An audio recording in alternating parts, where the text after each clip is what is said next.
I'll recognize Mr. Sherman. I'm sure Mr. Hamilton isn't suggesting that we need an immigration court at every northern port of entry. I don't know that many Canadians who are claiming asylum as they cross from the north. Well, they're moving south. They're from the north. Yes. But I do agree that we do need more immigration judges. Where they would be housed is a detail I don't have an opinion on. America needs immigrants. If we don't have immigration, our population starts to decline in 2038. This is a country that has typically had 2-3% population growth per year. Our population starts to decline. We start having the problems of Italy and Japan. Even with immigration, our population will start to decline in 2081. That's because for all of these talks of giant numbers of people coming into our country, currently net migration, documented and undocumented, is only 875,000 people. That's according to the census, and that takes into account the fact that hundreds of thousands of people, some American-born, some who were born elsewhere but leave the United States, and so our net migration is 875,000. As to fentanyl, I think it's simply wrong to blame immigrants. The fentanyl comes in vehicles. We have thousands and hundreds of thousands of containers coming in from Mexico, but we don't inspect, but I believe, a quarter of them. Mr. Isaacson, do I have that right? And can you think of a reason why we shouldn't charge the importers to have every container inspected, except if perhaps we're worried about Walmart's profits? It would make sense to have the equipment there to inspect. I mean, there is some logistical stuff that has to happen over the next couple of years, but yeah, I mean, 90% of the fentanyl. And the vast majority of those crossing our borders now and asking for asylum, the first person they talk to is Border Patrol. Right. Does Border Patrol look inside the backpack when people turn themselves in? Border Patrol confiscates the majority of people's belongings, and yes. Sounds like a really bad way to bring in fentanyl. Now, there's this idea that terrorists are going to come into our country. We have a system designed that is dealing with a lot of people who aspire to come to the United States and work for minimum wage. We all we've all encountered undocumented immigrants in this country. None of them impress me as being James Bond. They're hardworking people who aspire to move up the ladder, but they start at the bottom. Do we really think that foreign intelligence agents could be deterred? How difficult would it be for them to get a tourist visa simply by claiming to be tourists, claiming all you have to do is steal a Norwegian passport? Can you think of a system that would be successful in preventing Iranian or Russian agents from sneaking into the United States, perhaps with a visa? I mean, it's something that we have to worry about, you're right, more in our airports and other ports of entry than at the border. I mean, it is something we always have to be vigilant about at the border. But it is, at the border, there are many other things to be concerned about. And I suspect if we could ever get our hands on a list of the countries of those 300, the nationalities of those 300 people who are on the terrorist watch list, we'd find that they're mostly from Colombia, people who had demobilized from the armed conflict there. But that's only what we know. And then you have a lot of people just with a similar name. Right. We have a $485 million humanitarian aid assistance program identified by President Biden to help Latin America. You describe how millions and millions of people in Latin America are on the move.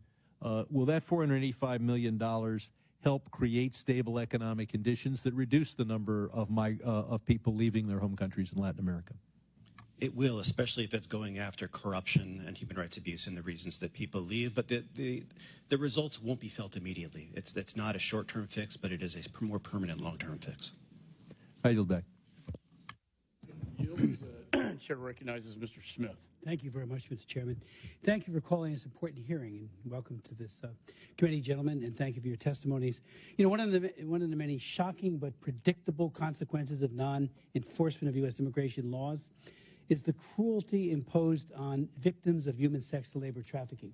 Now, I'm the author of the Trafficking Victims Protection Act of 2000 and 4 subsequent trafficking laws. I created the TIP efforts and everything else. It was a bipartisan effort. But that said, I have been shocked by the seeming lack of concern on the part of the administration when it comes to how many people are being forced into trafficking. We're providing the predators the ability, proximity to victims, especially children. And I chaired a hearing just a few months ago, and I asked Ambassador Dyer, and I created that position in the 2003 reauthorization, and I told her beforehand, I'm going to ask you about the 85,000 unaccompanied minors that we've lost contact with, ORR as well as Homeland Security and HHS. How many of them have been forced into trafficking? And she says, talk to Homeland Security. And I deeply respect her, but she did not have an answer. I still don't have an answer. And I wonder if any of you might have some insights into that. I have a bill called the Secure Act. It's called Safeguarding Endangered Children, Unaccompanied and at Risk of Exploitation Act.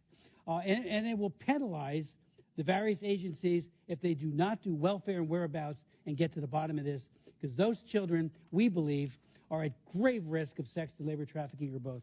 And your thoughts? Mr. Wolf. Well, I'm certainly concerned.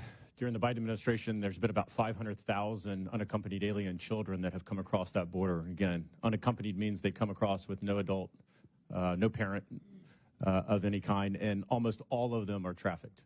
All of them are trafficked.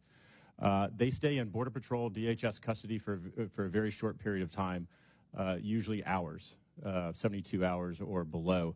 Then they are transferred to HHS and ORR, where they are then processed and placed with sponsors. Unfortunately, what we have seen from this administration is a loosening of the sponsor requirements. Because their facilities were backing up because you had so many children coming in early on in this administration, they stopped the full vetting and background checking procedures of sponsors and all household members in that sponsor's household. They also did away with fingerprints. They did away with rapid DNA testing along the border. And we used that, Border Patrol, DHS Border Patrol used that to establish that familial relationship. Because if it didn't occur, then we were going to separate and we were going to rescue that child from that trafficking situation that was occurring. Rapid DNA testing is no longer occurring along the border, and I have no idea why. There is no valid reason to stop that. It goes to the heart of making sure that these children are safe, and the fact that we've now had 3 years of this policy that I've outlined in one manner or another, and it has not changed is unfathomable. Thank you. You know, the issue of the cartels and everyone else who are exploiting these people. One of the presidents of a Central American country, Guatemala, told me that 80% of the women and young girls are sexually abused somewhere along the line during their trip. And some, it becomes more permanent as they're put into a trafficking ring. Your sense of that, I mean, why isn't, and he was speaking how upset he was about it all when I talked to him, but they couldn't stop it. And they're looking to us to try to mitigate that harm by having a border protection. Well, absolutely. What I would say, and I'll let others address it as well, is I think most of our partners to the south of us, whether it's Mexico or Central America, are saying, why is the U.S. not doing more to secure its border, to stop this flow, right? We all have a responsibility. It's a partnership to stop the illegal immigration that we see today.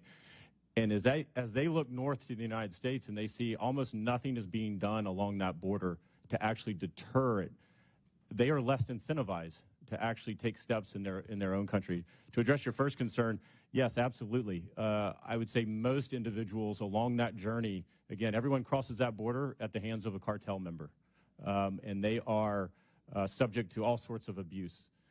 During my time at DHS, we gave most females crossing the border over the age 9 or 10 a pregnancy test.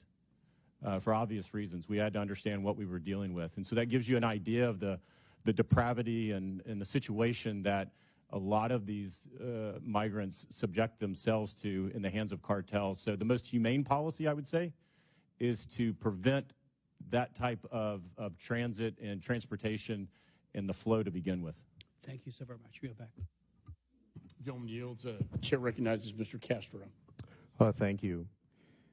Thank you, gentlemen, for your testimony. And Mr. Wolf, during your time in the Trump administration at DHS, you oversaw the design and implementation of the monstrous and cruel family separation policy, tearing children away from their families, many of whom are yet to be reunited with their parents.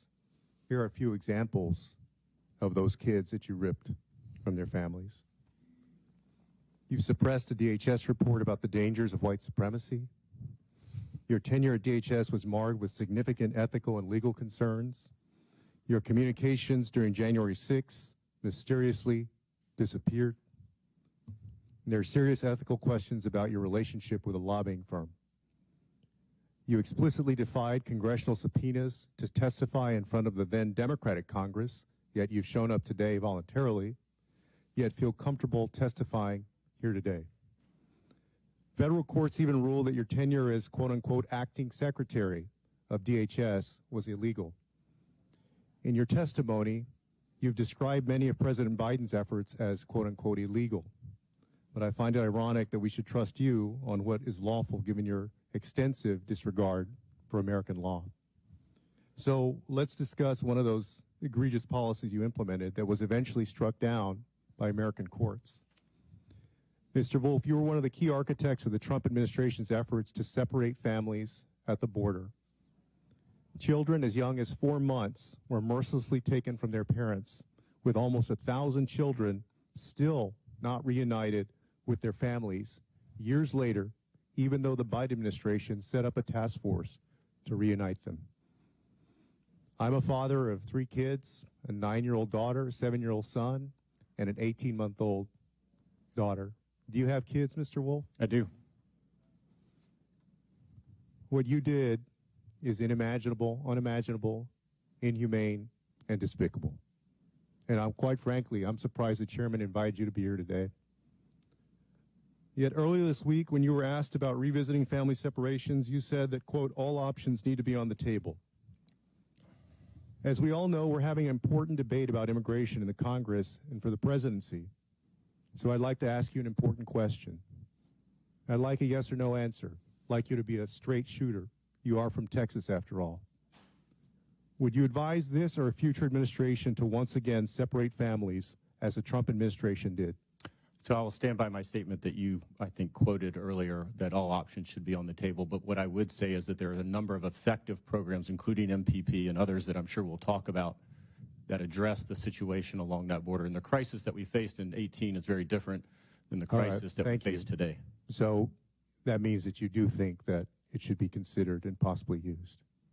That's not my response. For the record here, I'll remind you, Mr. Wolf, that what you did is inhumane. And I'll be requesting that the Biden administration release all documents related to family separation policy, and we'll settle the matter once and for all on your involvement in that policy. I also want to ask you another important question. It's often the case that folks who give testimony before Congress, folks who served in one administration, if there is a second administration, they will often serve again. That's true for Democrats and Republicans. There's a chance that if President Trump is elected to office, that you might be considered to serve in the administration again, regardless of what my opinion or the opinion of others here may be of you. So, Mr. Wolf, do you or your organization support the use of military force in Mexico, even without the consent of the Mexican government, as many leading Republican officials have called for? I've been on record as supporting all hands or all options should be on the table when we look at the threat of cartels and the violence against Americans. So you might counsel a yes? I think all options should be considered. This idea of taking options off the table for a variety of different policy issues you. that Let we me have reclaim my addressed, time. it makes no You've done- sense. come on, you've And done I this should say before. all Let me the other reclaim my things that time. you leveled against me Mr. Wolf, are all just absurd on their face. Listen, I'm happy to address America any of First those. Policy Institute is closely related with President Trump. So I just have one final question for you and your colleague, if you wish to answer it. What happens to the America First Policy Institute if President Trump goes to prison? The America First Policy Institute will continue to be around for hundreds of years. Thank you. Thank you. Gentleman yields. Chair recognizes Mr. Wilson. Thank you very much, Chairman Mike McCall, and we appreciate the witnesses being here today.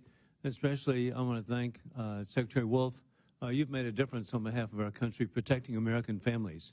And the more that you're attacked, the clearer your success has been. So thank you for the inadvertent attack on you, which really proves that you're making a difference to protect American families, which is the main thing that we should be doing here to avoid future attacks on our country. And I'm really grateful for the leadership of Chairman Mike McCall.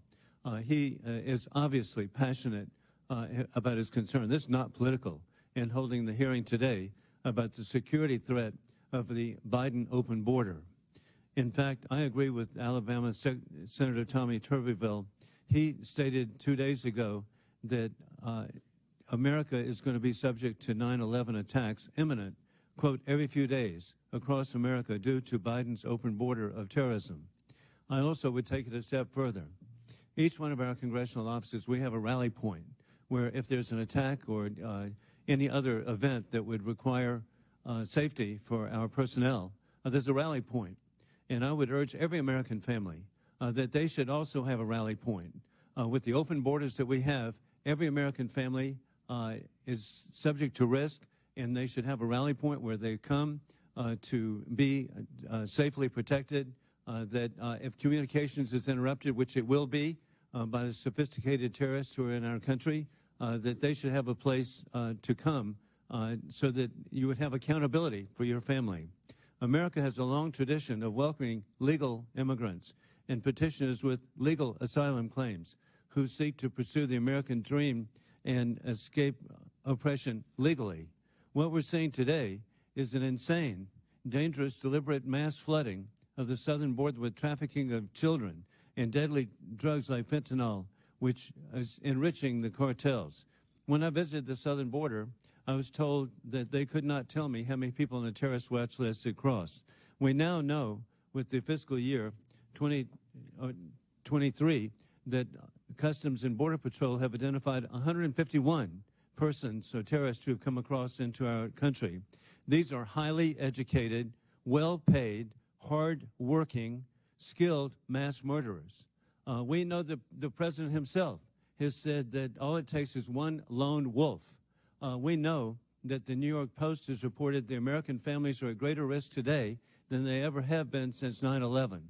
And the thought that we would have people here not understanding this is just inconceivable and a different planet from where we sadly are today. We know that the war criminal Putin, the Chinese Communist Party, the Iranian regime have significantly increased their presence in Latin America. For example, the Iranian regime, through terrorist puppets, work with the cartels to traffic drug. And as President Donald Trump has rightfully stated, quote, fuel the fires of sectarian conflict and violence. Secretary Wolf, we're at a high risk of a terrorist attack in America. What is your view of the importance of addressing the influence and network of the dictators, war criminal Putin, the Chinese Communist Party, the regime in Iran, to protect American families? I would say that the security of the homeland starts obviously overseas on a variety of all the instances that you just said. DHS works with the Departments of State, Defense, and others to help protect Americans here at home by first making sure the threat never reaches the homeland. So yes, you have to address all of the above and more, but at the end of the day, you need to have some sovereignty over your borders, and you need to understand who's coming into the country. Thank you very much. And Mr. Isaacson, the largest number of Russian GRU, secret police agents in the world, are in Mexico. Putin's fellow KGB agent and top spy, Nikolai Patrushev, established and cultivated Russian outposts in Cuba, Venezuela, Colombia, Nicaragua, and Mexico. They provide the weapons to dictators like Maduro. Mr. Isaac, what should we do to stop Putin's efforts in Latin America? To stop Putin's efforts in Latin America, really, it's a good effort with intelligence and making sure that those arms sales and other things don't go unresponded to.